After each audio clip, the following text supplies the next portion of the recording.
मेरे प्यारे देशवासियों, आजादी के इस पावन पर्व की सभी देशवासियों को बधाई और बहुत बहुत शुभकामनाएं।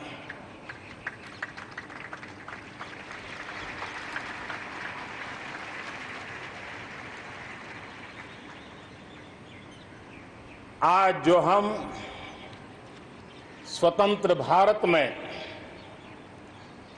सांस ले रहे हैं, उसके पीछे मां भारती के लाखों बेटे बेटियों, उनका त्याग, उनका बलिदान और मां भारती को आजाद कराने के संकल्प के प्रति उनका समर्पण आज ऐसे सभी हमारे स्वातंत्र सेनानियों का, आजादी के वीरों का, नर बांकुरों का,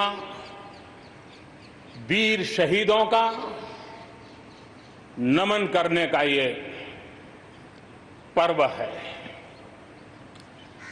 हमारे फौज के जाबाज जवान, हमारे अर्धसैनिक बल, हमारे पुलिस के जवान, सुरक्षा बल से जुड़े हुए हर कोई मां भारती के रक्षा में जुटे रहते हैं, सामान्य मानवीय की सुरक्षा में जुटे रहते हैं। आज उन सबको भी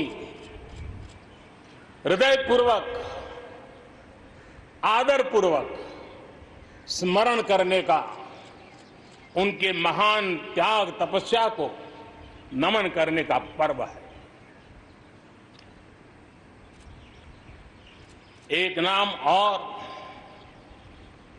श्री अरविंद घोष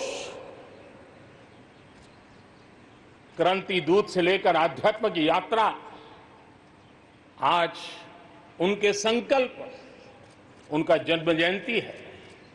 हमें उनके संकल्पों को, हमारे संकल्पों को पूर्ण करने के उनकी तरफ से आशीर्वाद बने रहे। हम एक विशिष्ट परिस्थिति से गुजर रहे हैं। आज छोटे छोटे बालक मेरे सामने नजर नहीं आ रहे।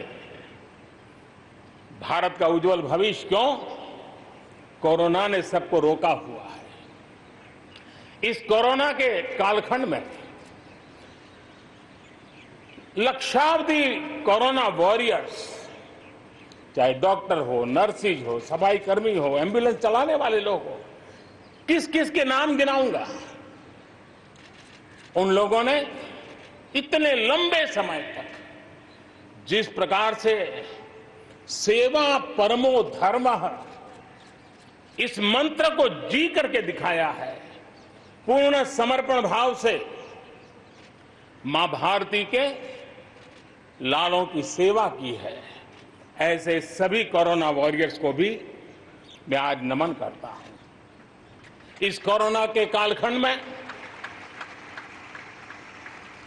अनेक हमारे भाई बहन इस कोरोना के संकट में प्रभावित हुए हैं। कई परिवार प्रभावित हुए हैं। कईयों ने अपनी जान भी गंवाई है। मैं ऐसे सभी परिवारों के प्रति अपनी संवेदनशीलता प्रकट करता हूं और इस कोरोना के खिलाफ मुझे विश्वास है 130 करोड़ देशवासियों की अदम्य इच्छा शक्ति, संकल्प शक्ति हमें उसमें भी विजय दिलाएगी और हम विजयी होके रहेंगे। मुझे विश्वास है कि पिछले दिनों भी हम एक प्रकार से अनेक संकटों से गुजर रहे। बाढ़ का प्रकोप, खास करके नॉर्थ ईस्ट, पूर्वी भारत, दक्षिण भारत, पश्चिमी भारत के कुछ इलाके, कहीं लैंडस्लाइड, अनेक दिक्कतों का सामना लोगों को करना पड़ा है। अनेक लोगों ने अपनी जान गंवाई है। मैं उन परिवारों के प्रति भी मेरी संवेदना व्यक्त करता हूं और राज्य सरकारों के साथ कंधे से कंधा मिलाकर के ऐसी संकट की घड़ी में हमेशा देश एक बनकर के, चाहे केंद्र सरकार हो, राज्य सरकार हो, हम मिलकर के तत्काल जितनी भी मदद पहुंचाने का प्रयास कर सकते हैं, सफलतापूर्वक कर रहे हैं।